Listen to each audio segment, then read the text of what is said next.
En Medimagen brindamos servicios especializados de imágenes, laboratorio clínico y salud ocupacional, confiables, oportunos y confidenciales. Contribuimos a la definición del diagnóstico clínico y aportamos al mejoramiento de la calidad de vida de la comunidad. Contamos con modernas instalaciones, equipos de alta gama y personal médico especializado. La mejor atención a su servicio con precios razonables. Tu bienestar es nuestra prioridad. Visítanos en la avenida Paseo de los Cañaris entre Pumapungo y Pachacamac y en nuestra sucursal en la Clínica España.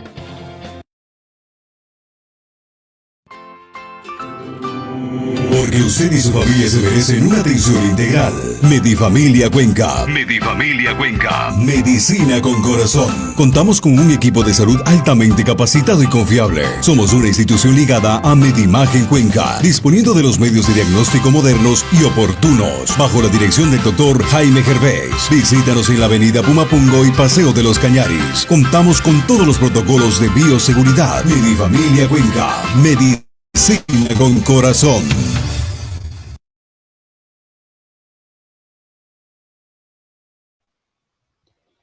Bienvenidos, bienvenidas a una emisión más de Medisalud. Buenas tardes a todos, ¿cómo están? Espero que hayan tenido también un excelente fin de semana y estamos iniciando nuestra semana de programación y en este caso iniciamos Medisalud. Como ya lo habíamos compartido a través de nuestras redes sociales, el tema que vamos a tratar hoy, vamos a hablar acerca de la urolitiasis, un tema importante acerca de los cálculos en el riñón, así que para ello también ya habíamos compartido a la invitada de la casa que vamos a tener el día de hoy. Vamos a hablar sobre este tema y estaremos hoy junto a la doctora Belén Reyes, a quien le puede visitar usted en Medifamilia, en la avenida Pumapungo y Paseo de los Cañaris. La atención se está realizando de lunes a viernes desde las 7 de la mañana con 30 minutos hasta las 16 horas y también los sábados de 7 horas 30 a 14 horas en Medifamilia Cuenca, Medicina con Corazón, como ya también lo compartimos a través de nuestras redes sociales. Vamos a estar con este tema tan interesante y tan importante. Recordemos que cualquier duda, cualquier pregunta que usted tenga, nos puede dejar a través de los comentarios que tenemos aquí y la doctora procederá a responder cada una de esas dudas e inquietudes que usted tenga. Así que vamos a dar, sin más preámbulos, la bienvenida a nuestra querida invitada, la doctora Belén Reyes. Muchas gracias por estar con nosotros esta tarde.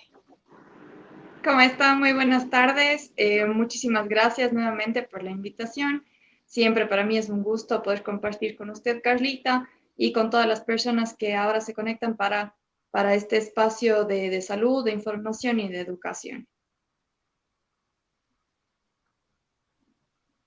Así es, y como lo habíamos anunciado, vamos a hablar acerca de la urolitiasis, vamos a conocer cada detalle de este tema, así que creo que es importante iniciar por el principio. ¿De qué se trata? ¿De alguna definición de este tema?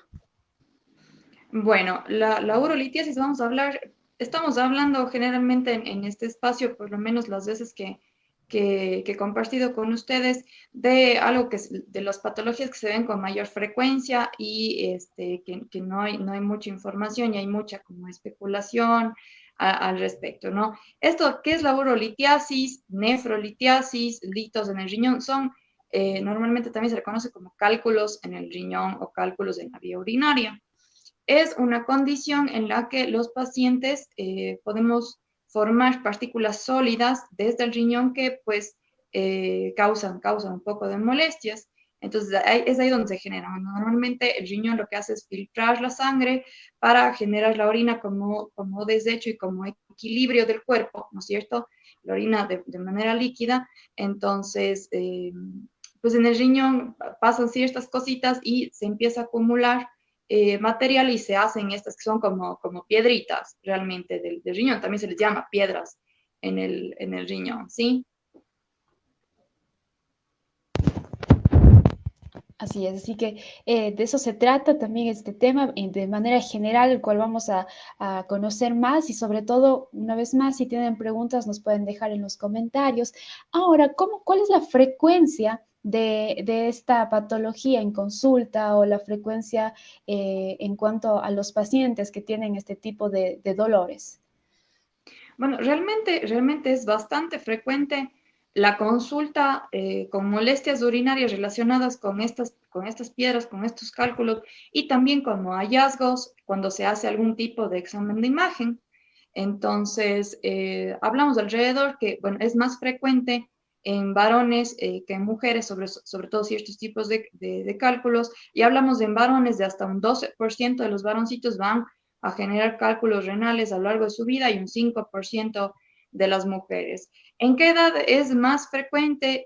Alrededor, bueno, cuando estamos en mediana edad, o sea, desde los 20 hasta los 50 años. Sí, ahí es donde más vemos estos pacientes con estos problemas relacionados con los cálculos renales y es una consulta de urgencia urológica porque la molestia que causa es bastante fuerte. Ya vamos a hablar un poquito más adelante del cólico renal que hemos escuchado, que se llama realmente cólico nefrítico litiásico, pero es el clásico cólico renal que creo que todos hemos escuchado. Entonces, como el dolor es tan intenso y las molestias son tan intensas, entonces representa hasta 1 por 1000 en las consultas que se hacen a nivel general de emergencia, ¿no? Y es la tercera urgencia urológica, o sea, dentro del campo de la urología, que es el que estudia pues, el riñón y la vía urinaria, es la tercera causa más frecuente de consulta en esta especialidad. Si estamos hablando de una situación frecuente también en el país y creo que inclusive todos tenemos algún familiar cercano o algún familiar en casa también que ha tenido estos problemas. Entonces, no estamos hablando de algo alejado de la realidad de nuestras enfermedades. Incluso puede tener y puede ser también como podemos tener factores de riesgo como los antecedentes familiares. Si es que yo tengo un familiar, puedo tener yo también esta patología. Sí, bueno, en realidad esa es una de las principales consideraciones que nosotros hacemos. A ver, cuando llega un pacientito, y bueno, eso nos estamos adelantando un poquito, pero cuando llega un paciente con un dolor clásico relacionado con el cálculo renal, con el cálculo de la vía urinaria, ¿cuál es el cuadro clásico? Y vamos a hablar de cómo llegamos a esa conclusión antes de las imágenes y otras cosas. La primera parte de cualquier diagnóstico realmente es la historia clínica. Entonces, saber desde cuándo empezó el dolor, dónde está el dolor, de qué se acompaña. ¿Cuál es el clásico cólico renal? Es un dolor en la región lumbar, generalmente al lado de la columna vertebral, debajo de las costillas, ¿no es cierto? Si hacemos una crucecita imaginaria, veamos la cruz que se forma entre la columna y la terminación de las costillas en la parte posterior de nuestro cuerpo, y a los lados pues se encuentran realmente los riñones por dentro. Entonces es un dolor súper intenso, bueno, obviamente depende de cada paciente, pero en general se considera un dolor sumamente intenso que puede estar alojado en esta región o que puede también, o sea, aparte de estar en esta región, referirse, quiere decir también tener dolor en otras regiones, donde generalmente se hace una línea como desde el riñón hacia la ingle o hacia los genitales. Entonces, en toda esa región puede existir un dolor, ¿no? Súper agudo, como con calor, como con ardor y muy intenso. Puede estar acompañado de otros síntomas, por ejemplo, de vómito, de malestar intenso. También puede haber hipotensión, ¿no es cierto? Sentirse realmente demacrado, desmayarse incluso, ¿no es cierto? También hay algo que se llama ilio paralítico, o sea, es decir, que el dolor es muy intenso y nuestro cuerpito reacciona como parando un poco la digestión, entonces hay congestión de gas, distensión del abdomen.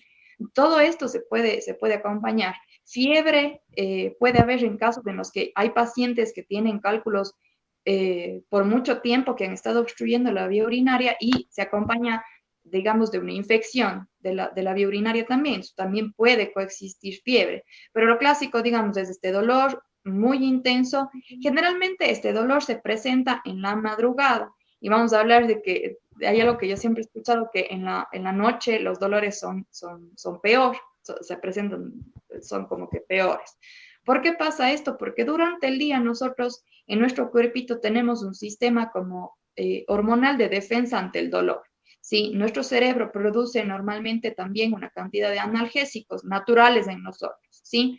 Y se producen unas hormonas que nos mantienen bastante vigentes porque se supone que en el día nosotros tenemos que desarrollar actividades, pero en la noche estos niveles de hormonitas y de todo descienden.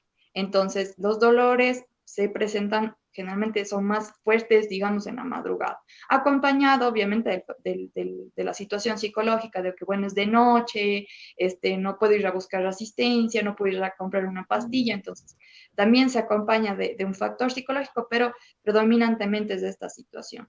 Entonces, cuando encontramos un paciente así que dice, mire, desde la madrugada estoy con un dolor muy intenso, vomité, me desmayé, etcétera, etcétera, nosotros indagamos primerito si es que ha tenido antes o si es que alguien más en la familia tiene. ¿Y esto por qué? Porque ya vamos a hablar de los grupos de cálculos, pero los cálculos que se presentan con más frecuencia, tienen un componente hereditario. Hablamos de que hasta entre 50 y 70% de los pacientes que presentan cálculos de oxalato de calcio o fosfato de calcio, que ya vamos a hablar un poquito, tienen un factor hereditario, ¿sí? Entonces, la herencia en este caso realmente pues, nos juega un poquito en contra. Y sí, si mi papá, hermanos, etcétera, tienen o han tenido estos problemas, pues es muy probable que nosotros tengamos esta situación. Y también si es que nosotros hemos tenido antes y antes se nos ha diagnosticado, insisto, no necesariamente tiene que haber dolor porque hay pacientes en los que se encuentra como un hallazgo, los cálculos son muy pequeñitos, entonces se hace un examen de imagen por otra causa y decimos, bueno, tiene un calculito, pero se va a eliminar de manera espontánea y probablemente sin síntomas, ¿sí? Entonces hay que preguntarle y probablemente nos diga, sí, alguna vez me dijeron que tengo cálculos en el riñón, etcétera, etcétera, ¿no? ¿Por qué? Porque hablamos también del nivel de recidivas, eso quiere decir, hay pacientes formadores de cálculos, se llama, ¿no? O sea, son pacientes que tienen ya esta condición, entonces pueden presentar esto varias veces en su vida. Sí, así que, bueno, ahí tenemos ya un poquito también del diagnóstico, ¿no? Específicamente hablamos también ya de un poco de los síntomas, la frecuencia también. También quisiéramos conocer acerca de su composición en este tema. Bueno, básicamente eso les decía, la mayor parte de los cálculos, entre el 70 y el 85%, están formados de calcio, unos de oxalato de calcio y unos de fosfato de calcio, pero digamos que en su mayoría tienen un gran componente de calcio, ¿sí? En frecuencia le siguen los calculitos de ácido úrico, ¿ya? Y también hemos de haber escuchado muchas veces que estoy con el ácido úrico alto, que estoy con el ácido úrico alto, y esta es una de las condiciones de pacientes que forman estos cálculos de ácido úrico, ¿sí? Que finalmente el ácido úrico, igual, el ácido úrico elevado en nuestra sangre tiene un componente genético, pero también tiene un gran componente de alimentación, una dieta rica en proteínas generalmente, y el paciente no tolera bien o no hace una buena digestión, una buena absorción y eliminación de los subproductos que se hacen, o sea, de las basuritas que quedan de la digestión, entonces se acumulan y forman cálculos de ácido úrico también. Ahora, hay un menor porcentaje de cálculos de amonio, que se llama, y de magnesio, ¿sí? Estos son unas moléculas y se relacionan básicamente con infecciones repetitivas de la vía urinaria. Eso quiere decir que pacientes que por diversas razones, que es bastante común también, tienen infecciones urinarias muy frecuentes, su vía urinaria realmente está contaminada con algunas bacterias que descomponen unas sustancias y terminan formando cálculos de esto, ¿no? De amonio y de magnesio. Entonces, esas son las frecuencias más altas que tenemos. Como vemos, es más, los cálculos que nosotros vemos son de calcio. Perfecto. Y bueno, continúo con más aspectos de la urolitiasis. ¿Cuáles son las causas de esta enfermedad, de esta patología? Ya hemos hablado, ya hemos recorrido un poco de su historia, un poco de sus síntomas, pero ¿qué puede causar esto? A ver, como tenemos distintos tipos de cálculo renal, de delito renal, de acuerdo a la composición de cada uno, tenemos como unos factores de riesgo o unas cosas que le pueden causar. En el caso del calcio, de los cálculos de calcio, es lo que conversábamos antes, hay un factor hereditario súper fuerte. ¿Sí? Entre 50 y 70% de pacientes que presentan cálculos de calcio, que son la mayoría, ¿no es cierto? Son el 70% del 85% de todos los cálculos, ¿no?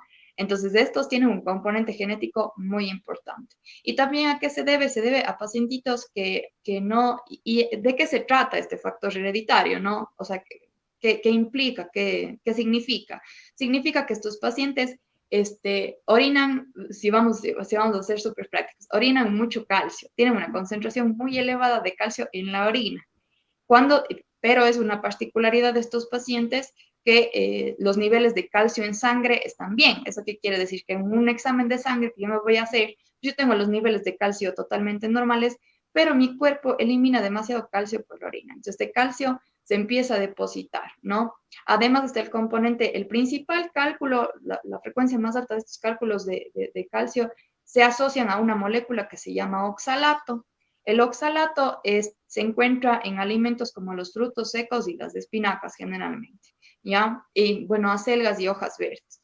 Entonces, hay pacientes que se asocia esto de la hipercalciuria, se llama, o sea, que orina mucho calcio, que tiene una concentración muy elevada de calcio en orina, con un consumo excesivo de oxalato, ¿sí?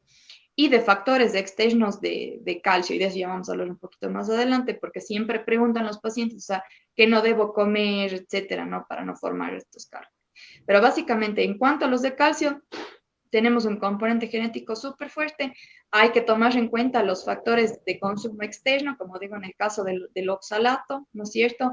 Y de las fuentes externas de calcio. Ahora, yo no voy a mandarle a un paciente a no consumir calcio, porque el calcio es parte de nuestra alimentación y cumple funciones muy importantes en nuestro cuerpo, en nuestros músculos, bueno, tiene una cantidad de funciones bastante importante para los huesitos y todo, ¿sí? Entonces, hay que mantener, se habla de una dieta equilibrada de calcio, porque también se ha visto que pacientes que, por ejemplo, suprimen el consumo de calcio, ¿sí? El consumo de calcio, dejan de consumir fuentes externas de calcio en la alimentación y producen más cálculos de los que producían antes.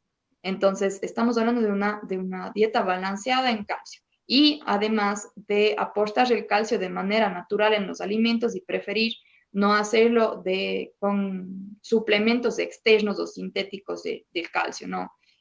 Hacerlo siempre a través de la leche, a través de las carnes en una cantidad moderada, pero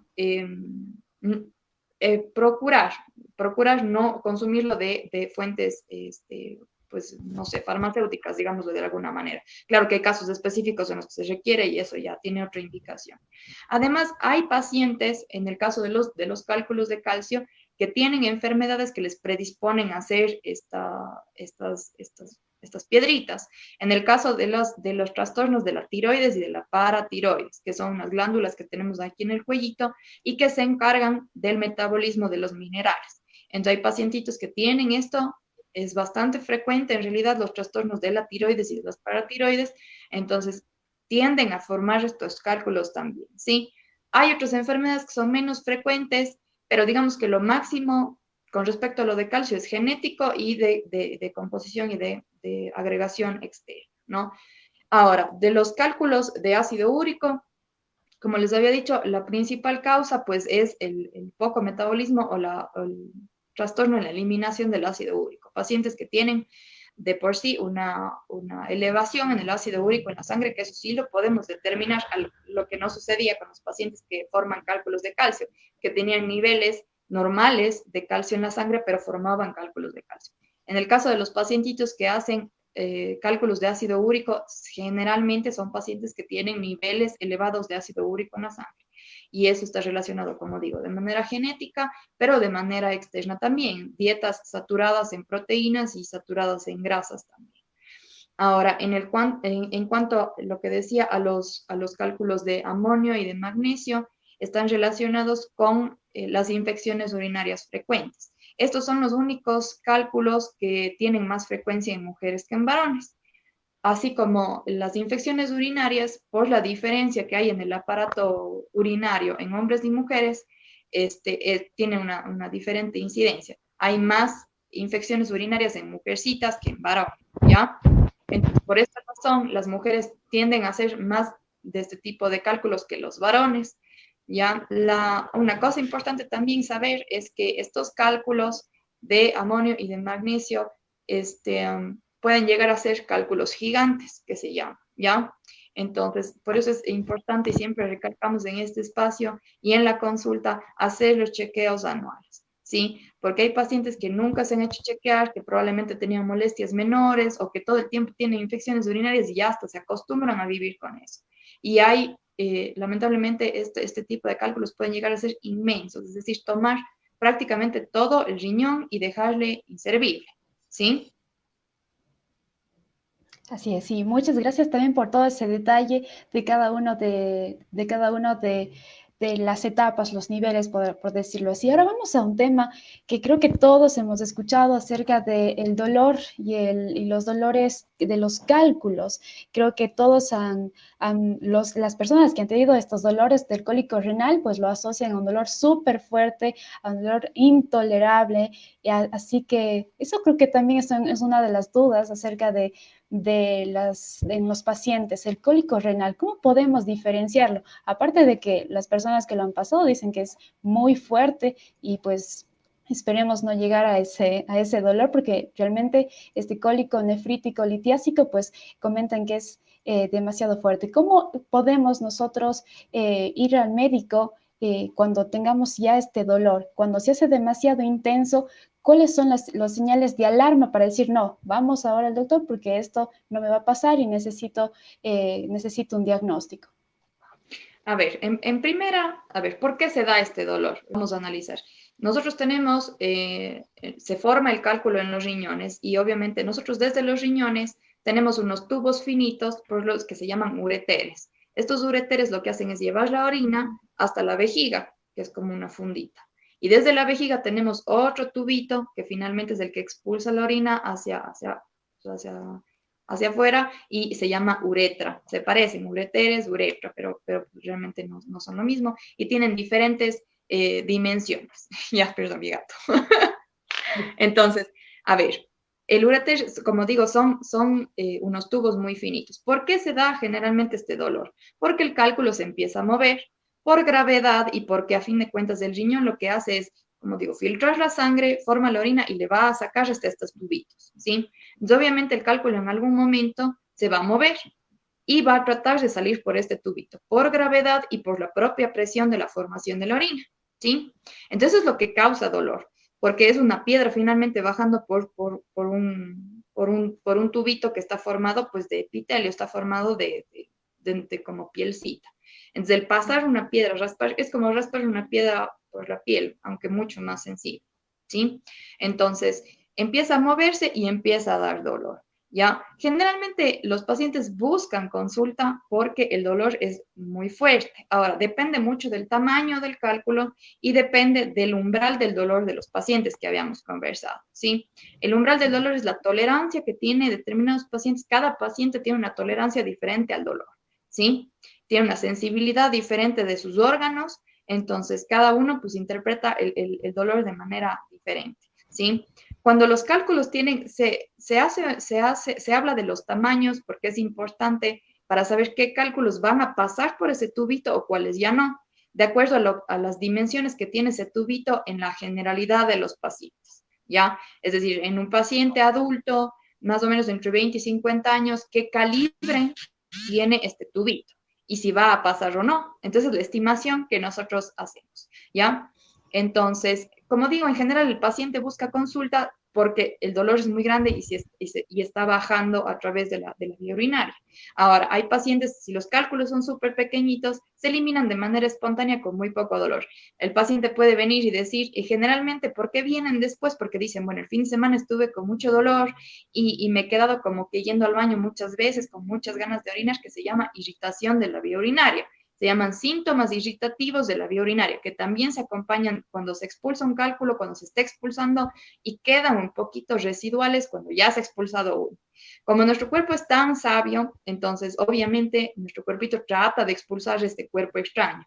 Entonces nos da muchas más ganas de ir al baño, mucha más sed también, muchas veces tenemos que hasta hacer un pujo para poder orinar, porque es nuestro cuerpo el que dice, bueno, necesitamos sacar esto, vamos a hacer todo lo posible. Entonces se puede acompañar también de esto. Como digo, en general un dolor que empieza puede empezar como un dolor lento que va y viene, pero cada vez se hace más intenso. Por eso se llama cólico. El dolor cólico es un dolor que como que nos aprieta o nos duele mucho y nos suelta. Se presenta en el intestino también, en el estómago, en los órganos huecos, se llama, ¿sí? En la vesícula biliar. Es un dolor como que se exprime, porque realmente el cuerpo está haciendo eso. Entonces, este dolor tipo cólico que empieza como que y después se vuelve realmente muy intenso y se acompaña, como ya había dicho, de otros síntomas que vómito, desmayo, sensación del cuerpo frío, temblores, eh, esta situación irritativa de la vía urinaria. Entonces el paciente pues, generalmente busca consulta por ese motivo. Porque es importante, importantísimo buscar asistencia médica cuando tengamos este tipo de dolor y no automedicarnos, porque la realidad es que hay muchos medicamentos de venta libre que sí tienen una potente función analgésica. Entonces, teóricamente se podría controlar el dolor por lo menos cierto tiempo de esta manera. Pero ¿por qué es importante hacer el diagnóstico, hacer imágenes sobre todo, para ver que el cálculo esté bajando? Primero, el tamaño que tiene, ¿sí? ¿Dónde está ubicado? Si es que con ese tamaño puede bajar potencialmente por toda la vía urinaria sin enclavarse, que se llama, ¿no? O sea, quedarse como atorado. ¿Por qué? Porque cuando se queda atorado el cálculo, el riñón empieza a sufrir mucho, ¿sí? Empieza a generar igual más orina, hay más presión y empieza a dañarse realmente como órgano.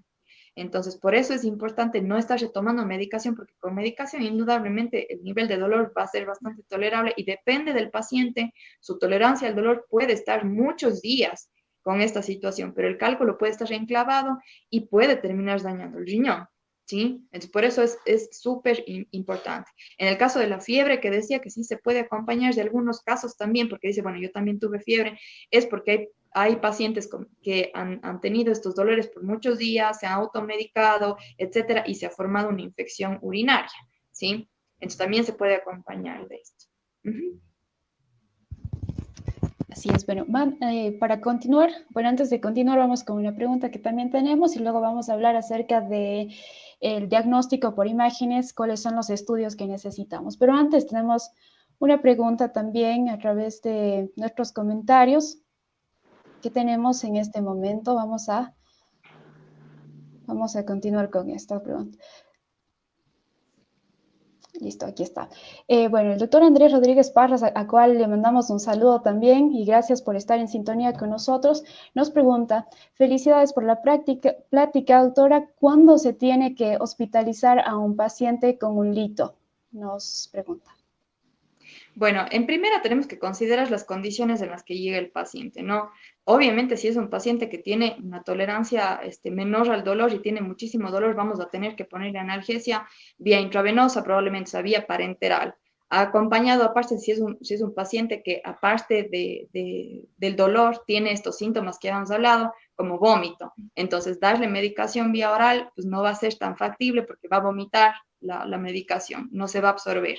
Además, en los pacientitos que aparte de que tienen vómito, tienen esta hinchazón que decía yo, o sea, como que se paraliza un poquito la digestión por el propio dolor y por el propio mecanismo de expulsión del cálculo, el cuerpo como que pues paraliza un poco la digestión y el nivel o la velocidad con la que se absorbe la medicación también es menor. Entonces, a un paciente que pues vemos estas condiciones y no le podemos dar medicación oral, sería uno en cuanto al dolor, ¿sí? Otra indicación sería después de hacer exámenes complementarios, es decir, viene un paciente que aparte está con una fiebre muy alta. Entonces yo le pido unos exámenes complementarios, incluido una biometría, que es para ver el nivel de leucocitos, etcétera, para ver si hay infección, si vemos una infección importante, porque como digo, hay pacientes que pueden hacer infecciones y pueden llegar hasta hacer una sepsis de origen renal, que se llama, ¿no? O sea, que la infección lamentablemente pues pasa al torrente sanguíneo. Entonces, hacer un examen de sangre también es importante. En el examen de sangre también podemos pedir una función renal que se llama, porque como digo, hay pacientitos en los que se enclava el cálculo y empieza a dañar la función renal. Entonces, en estos casos también tenemos que hospitalizar al paciente para ver la manera de resolver. Hay pacientes en los que si se enclava el cálculo o el cálculo es muy grande, tenemos que buscar vías alternas para la extracción del cálculo y de eso ya tenemos que hablar. Porque si bien se puede expulsar el cálculo de manera espontánea mediante la orina, mediante analgésicos y otra medicación, Si es muy grande o si se enclava, vamos a tener que tomar otras vías, ¿no? Que son vías quirúrgicas o vías alternas de tratamiento urológico específico, donde va a haber que intervenir al paciente. Entonces, en esos casos sería conveniente hospitalizarle, ¿no? En general, estos dolores diría que en niños, porque en niños no es frecuente. Si es que tenemos un paciente niño que tiene un cálculo, pues obviamente habrá que hospitalizarlo porque debemos comprender que también su vía urinaria está inmadura, es más pequeñita, entonces no podemos esperar a que de manera espontánea desarrolle ciertas cosas. Tendremos una observación más estrecha con este pacientito pediátrico. En pacientes que tienen otras enfermedades, por ejemplo, en los pacientes que tienen diabetes mal controlada u otras comorbilidades serias, insuficiencias cardíacas, insuficiencias pulmonares, donde es muy complicado mandar medicación a la casa para que se controlen, además mandarles a tomar líquido, que es lo que usualmente se hace. Hay pacientes que no pueden tomar tanto líquido, entonces no pueden expulsar esto de manera espontánea y pueden hacer otras complicaciones. En el caso de los pacientes que tienen comorbilidades como la diabetes, hay pacientitos que ni siquiera sienten dolor, ¿sí? Porque la diabetes mal controlada daña los nervios, entonces el nivel de tolerancia de ellos de dolor es mayor, digamos, en ciertos casos, pero tienen mucho más riesgo de hacer infecciones o de perder realmente el riñón. Y no se diga en pacientes también que tienen un daño renal, o sea, que ellos, por ejemplo, son monorrenos, digamos, o sea, que tienen solo un riñón, entonces, y que el otro por otras razones o no tiene o no funciona. Entonces, no podemos arriesgarnos a perder ese riñón. Esas bueno, serían las condiciones que yo veo más frecuentes para hospitalizar a un pacientito. Así es. Muchas gracias, doctora Belén, por su respuesta. Y continuando también con más temas, bueno, más puntos importantes. Vamos con el diagnóstico y específicamente también con el diagnóstico por imágenes. ¿Cuáles son los exámenes que necesitamos para diagnosticar la urolitiasis? Bueno, el diagnóstico en general se tiene que hacer en 3 vías. Primero, la historia clínica, como habíamos hablado, ¿no es cierto? Ya indagamos bien al paciente, le examinamos al paciente, ahí tenemos unos puntos clave de examinación del paciente con alguna afección renal o de la vía urinaria, determinamos que pues por ahí está el asunto y hacemos algunas cosas. Un examen de sangre y un examen de orina, pero básicamente lo más urgente, digamos, es un examen de orina. El examen de orina, ¿qué nos va a revelar? Generalmente, en la mayor parte de los casos, hematuria. ¿Qué quiere decir? Sangre en la orina. Ya sea que podamos verle o que sea poquita cantidad, pero el examen nos va a revelar que hay sangre, porque obviamente es una piedra que está bajando por una estructura que tiene circulación, entonces va a lastimar, ¿sí? Otra cosa importante sería determinar la presencia de cristales en la orina, ¿no? Como estamos hablando de que estos cálculos están formados en minerales, entonces estos minerales se pueden ver a través del microscopio y vemos cristales, ¿no es cierto? Ya. Otra cosa es determinar el pH urinario, si es muy ácido o muy básico, muy alcalino. Generalmente en los pacientes que tienen cálculos de calcio, la orina está muy alcalina, que se llama, ¿sí? Tiene un pH muy elevado, ¿sí? Es raro, como digo, es el 10% de los pacientitos que tienen cálculos de ácido úrico, en cuyo caso la orina en realidad estaría más ácida que alcalina, pero en la generalidad de los pacientes vamos a ver una orina alcalina también, ¿sí? Entonces esto básicamente en cuanto al examen de orina. En el examen de sangre, como digo, es muy importante para ver la función renal, que esté conservada la función renal y si no está haciendo una infección secundaria a este proceso, ¿sí? Ahora, en cuanto a las imágenes. A ver, lo principal, lo que está más al acceso y lo que probablemente es más económico de hacer es una ecografía, ¿sí? En la mayor parte de los pacientes que tienen una afección abdominal, se pide una ecografía, que es nuestra primera, es una herramienta muy importante para el diagnóstico de la visceral, ¿no es cierto? Abdominal y, bueno, de otras estructuras del cuerpo. Ahora, como la mayor parte de los cálculos son de calcio, entonces también se podría pedir una radiografía, ¿sí? En lugares donde no hay ecografías, etcétera, y viceversa, ¿no? Se puede escoger uno u otro.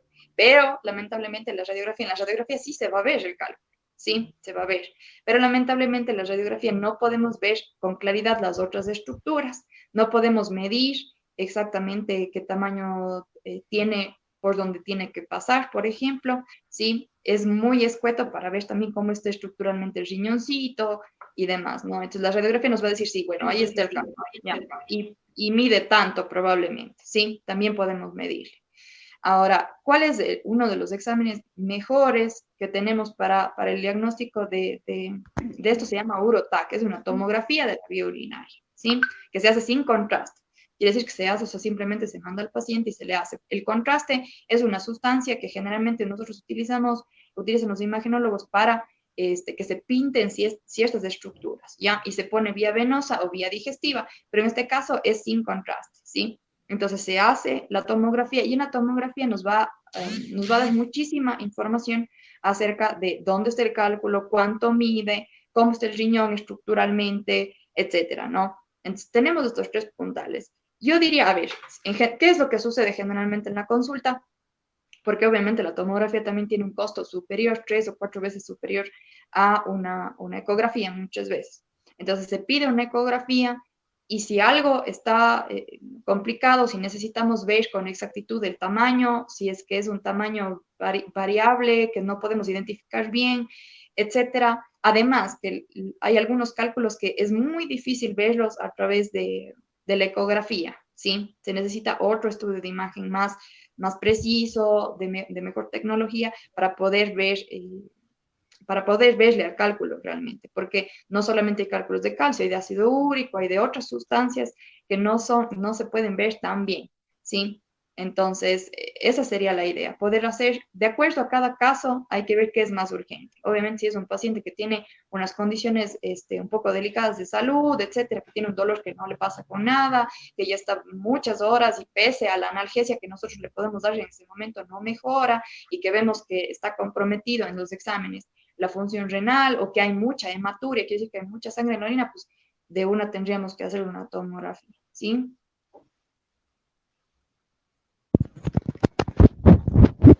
Perfecto, sí, entonces esos serían, ojo con los exámenes que necesitamos para el diagnóstico. Y bueno, luego del diagnóstico, pues viene el tratamiento. ¿Cuáles serían las opciones de tratamiento para estos casos? Bueno, en general, como digo, hablemos de lo que es más frecuente. Es un paciente entre los 20 y 50 años, que viene con mucho dolor. Lo primero que vamos a hacer en el tratamiento médico es tratar de calmar al dolor. Y en este caso el dolor es supremamente intenso. Entonces se utiliza analgesia parenteral, generalmente vía muscular. ¿Ya? Y si es que pues, no funciona, pues vía venosa, pero como el acceso muscular es mucho más rápido, entonces se prefiere la vía muscular.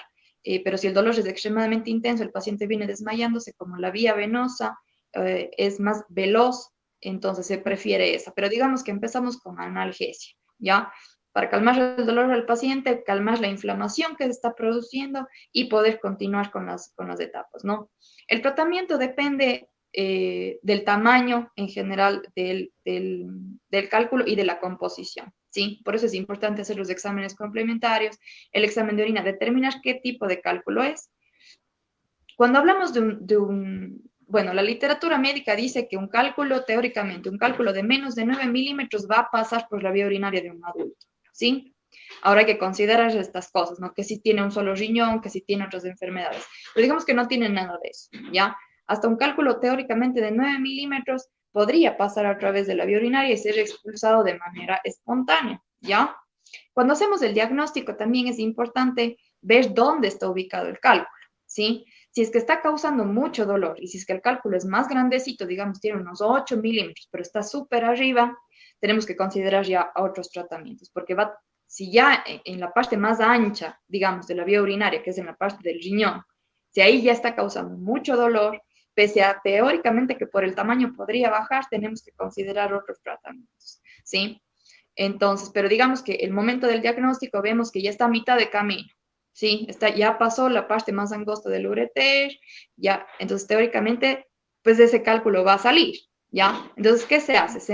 Primero se calma el dolor, se estabiliza el paciente y se manda con analgesia y con algo que se llama relajantes de músculo liso, ¿ya? Que se utilizan para otras condiciones, como por ejemplo los pacientes que sufren de la próstata, ¿ya?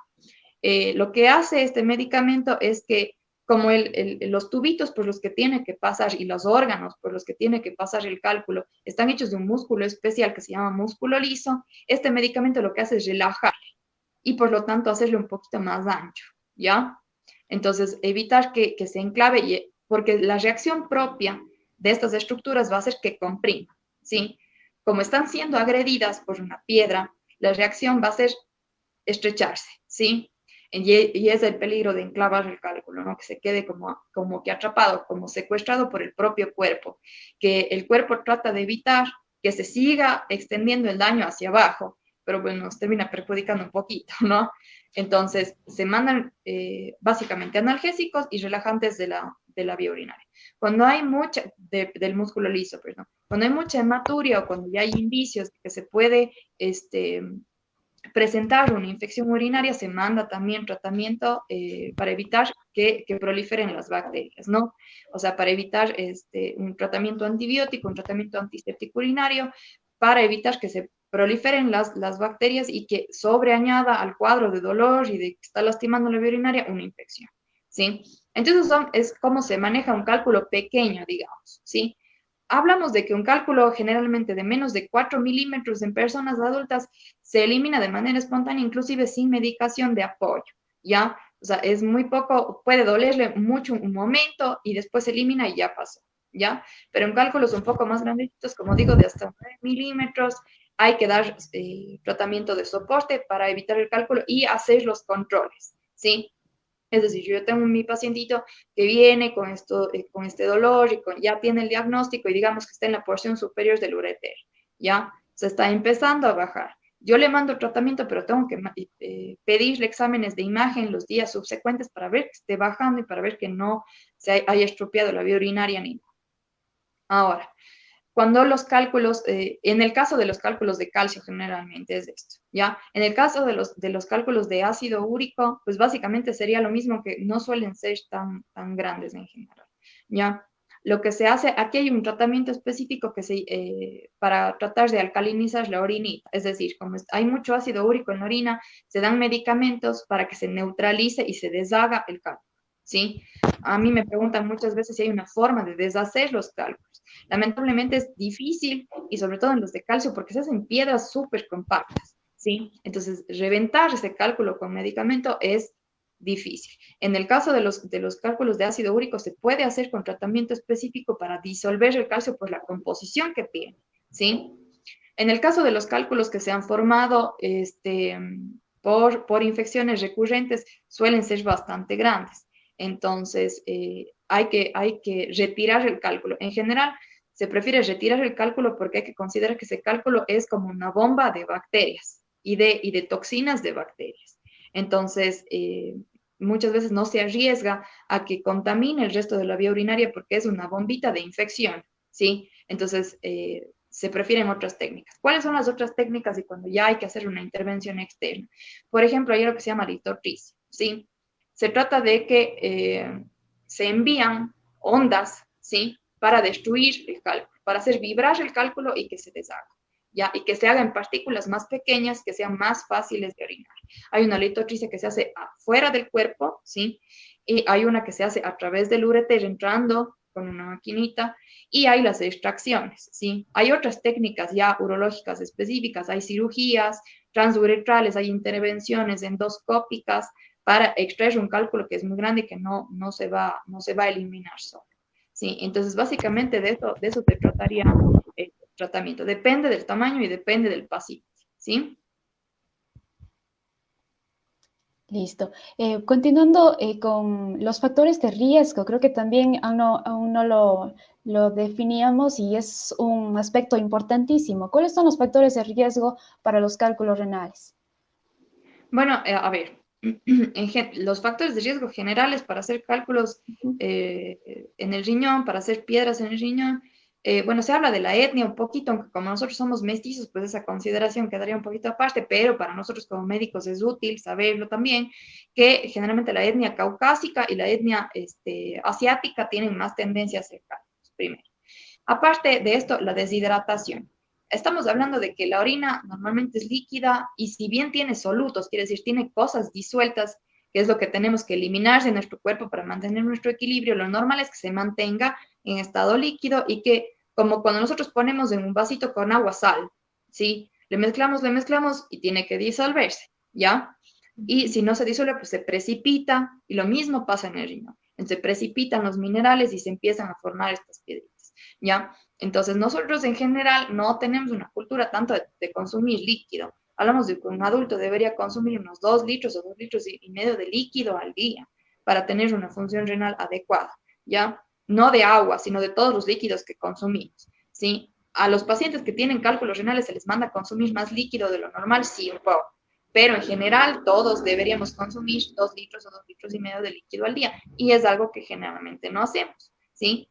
Aparte de esto, somos como deshidratados crónicos, ¿ya? Aparte, las temperaturas a las que se vive también, las personas que viven en áreas más calientes, por la sudoración y por la falta de hidratación, tienden a concentrar más los minerales porque son deshidratados crónicos, ¿ya?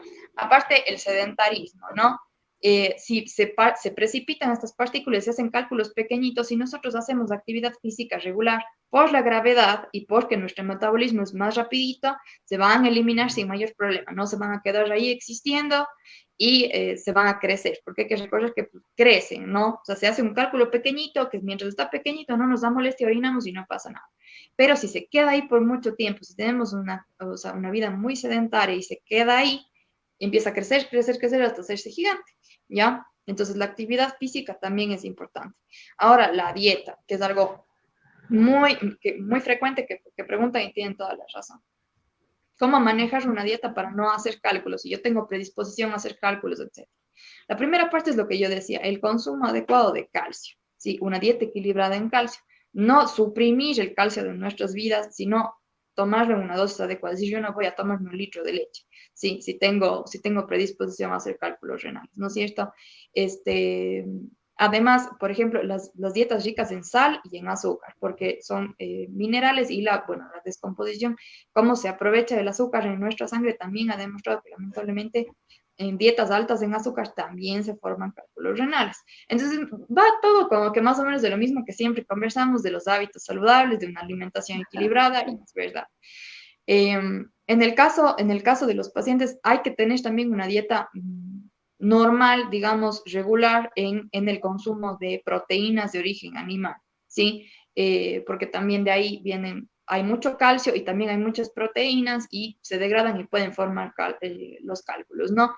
Entonces, tratar de disminuir la cantidad de proteínas de origen animal, consumir una cantidad racional, una porción que tiene que ser menor o del tamaño de la palma de la mano. Generalmente, bueno, yo no soy nutricionista y lo siento mucho por meterme donde no corresponde, pero más o menos mantener una dieta equilibrada en cuanto a proteínas. Los pacientes que tienen tendencia a hacer cálculos, que son formadores de cálculos también, deberían limitar su consumo en productos altos en oxalato, que se llama, ¿no? Que es lo que decía, que generalmente los cálculos son de oxalato de calcio. Entonces, ¿de dónde viene? De las espinacas y de los frutos secos, la mayoría. Entonces, también limitar nuestro consumo al respecto, ¿sí? Entonces, esa básicamente será la alimentación. Ahora, me preguntan mucho de las bebidas gaseosas. También hay que limitar el consumo de aguas minerales y de bebidas gasificadas, porque la manera en la que se hace el proceso de gasificación del agua o de las bebidas genera carbonato de calcio, que se llama, ¿no? Entonces sería como que un aporte externo innecesario totalmente para la formación de los cálculos. Uh-huh. Así es, ya para ir cerrando también, pues creo que todavía nos falta un poquito de hablar de ciertas, bueno, ya hablamos de los riesgos, pero también creo que es importante la prevención. Vamos a hablar acerca de los riesgos de prevención, que ya creo que también lo mencionamos de una u otra forma en estos minutos, pero tal vez algunos de ellos que todavía no se menciona para prevenir los cálculos renales. Bueno, la prevención viene dada, o sea, de comprender cuáles son mis factores de riesgo, ¿no? Entonces, ¿cómo prevenirlos? Manteniendo una dieta equilibrada, hidratándonos adecuadamente. Una cosa importante también es el hábito urinario, que se llama, ¿no? No aguantar las ganas de orinar, básicamente, ¿sí? O sea, orinar de forma pues, normal y adecuada y no estar reteniendo la orina, porque puede causar esto cálculos de todo tipo, y de hecho cálculos mixtos que se llaman, ¿no? Que son por precipitación de minerales, y son por infecciones, y son por deshidratación, y son por todo. Y son cálculos más complejos en pacientes que dicen, no, es que no me gusta, no sé qué, yo no voy muchas veces al baño, bla, bla, bla, bla, y me aguanto las ganas de orinar. Eso daña la vía urinaria. Entonces, una de las formas de mantener nuestra vía urinaria saludable es consumir líquido adecuadamente. No estoy mandándonos a tomar 8 litros de líquido al día, sino en cantidad adecuada, y orinar lo suficiente. Que básicamente la orina también tiene una función de expulsión de las sustancias de desecho, etcétera, etcétera, ¿no? Entonces, eso en cuanto a la prevención. Es importante también, si es que yo tengo, hacerse sus controles de rutina. Si yo tengo, sobre todo, si ya he tenido cálculos antes, si he tenido cálculos grandecitos antes, etcétera, tengo que hacerme controles constantes, cada año o cada 6 meses, dependiendo del paciente, ¿no? Dependiendo del caso que haya sido. Pero no descuidarnos, porque si no, realmente los cálculos pueden crecer mucho, pueden estar mucho tiempo sin dar síntomas, y de repente es un cálculo muy grande que no podemos expulsar. Entonces, ojo, los pacientes que tienen familiares en primer grado, que tienen cálculos renales y que ellos mismos han tenido, porque como digo, hasta el 50 o más por ciento de los pacientes, pero generalmente el 50% de los pacientes presentan cálculos varias veces en la vida. Entonces, hay que hacerse los controles anuales adecuados. Así es. Muchísimas gracias por todos estos consejos, por toda la información que nos deja esta tarde, doctora Belén. Como siempre, es un gusto compartir con usted estos temas tan interesantes, y sobre todo haciendo ese énfasis en el control, la prevención, la alimentación saludable, el ejercicio físico, la hidratación, los chequeos preventivos también. Así que le agradecemos por habernos compartido toda esta información, y pues tal vez algunas recomendaciones finales, conclusiones de este tema. Bueno, ya habíamos hablado un poquito, y es algo de lo que me falta hacer un poquito de hincapié, y es en las complicaciones que puede traer y por qué no descuidarse, ¿sí? Esto para tenerlo en cuenta. Realmente, el paciente que tiene cálculos renales sin tratamiento, etcétera, puede terminar perdiendo el riñón, ¿sí? Esa es la realidad, ¿ya? Porque puede enclavarse, porque puede dañarse la forma en la que participa, o sea, en la que funciona el riñón. ¿Sí? Y los riñones son órganos supremamente importantes. Los pacientes que tienen insuficiencia renal tienen una calidad de vida complicada, intervenciones complicadas, entonces hay que cuidar la salud de los riñones, ¿sí? Otra de las complicaciones sería, pues, básicamente tener infecciones a repetición y poder hacer una sepsis urinaria, que decía, ¿no? Muchas veces no hacen caso al dolor, ¿no es cierto? Hay personas que tienen un umbral del dolor más alto, están muchos días en casa, ya empiezan a presentar fiebre, etcétera, y hablamos de una complicación ya mayor. Entonces, bueno, yo creo que es importante pues, conocer todos estos temas. Como siempre digo, esta información es una herramienta para que ustedes digan, bueno, tal vez si en mi casa pasa algo o a mí me pasa algo, puede ser tal cosa, pero la importancia, lo que hay que hacer hincapié siempre es en la importancia de buscar asistencia médica para un diagnóstico real. No hay que autodiagnosticarse, porque se requieren ciertas cosas para diagnosticar cualquier enfermedad, ¿sí? Para estar seguros de qué es, para estar seguros de que no sea otra cosa, ¿sí? Entonces, hay que ir descartando cosas. Siempre es importante, yo siempre les recalco que busquen un médico de cabecera, que busquen un médico que sea su amigo, su confidente, en quien tengan mucha confianza, y para ir perdiendo y venciendo el miedo que todos tenemos en ir al médico. El miedo básico que tienen las personas de ir al médico es que les digan que tiene algo malo. Pero yo siempre les digo que es preferible ir cuando uno tiene una molestia menos, o ir a hacer controles cuando uno no tiene ninguna molestia, para que no se complique y no sea algo grave, ¿sí? Entonces, alguien en quien tengan confianza, alguien con quien desarrollen una relación realmente médico-paciente importante, en quien ustedes puedan depositar todas sus dudas y sepan que les va a guiar de la mejor manera, ¿sí? Vamos perdiendo este miedo, vamos haciéndonos los controles. Además, bueno, hay que sacar siempre, yo digo, un presupuesto para poder hacernos nuestros controles, ¿no? Porque hay que recordar que prevenir siempre es mejor que lamentar, ¿no? Entonces, algo que nos puede representar económicamente algo durante el año, nos puede prevenir un gasto enorme en salud cuando tengamos una complicación, ¿sí? Entonces, eso sería mi consejo, mi agradecimiento siempre infinito con ustedes, por compartir este espacio, por sus preguntas y por estar pendientes de todos estos temas e irnos educando, irnos acercando en la salud a los pacientes, e irnos comprendiendo, sabiendo cómo funciona nuestro cuerpo y cómo cuidar.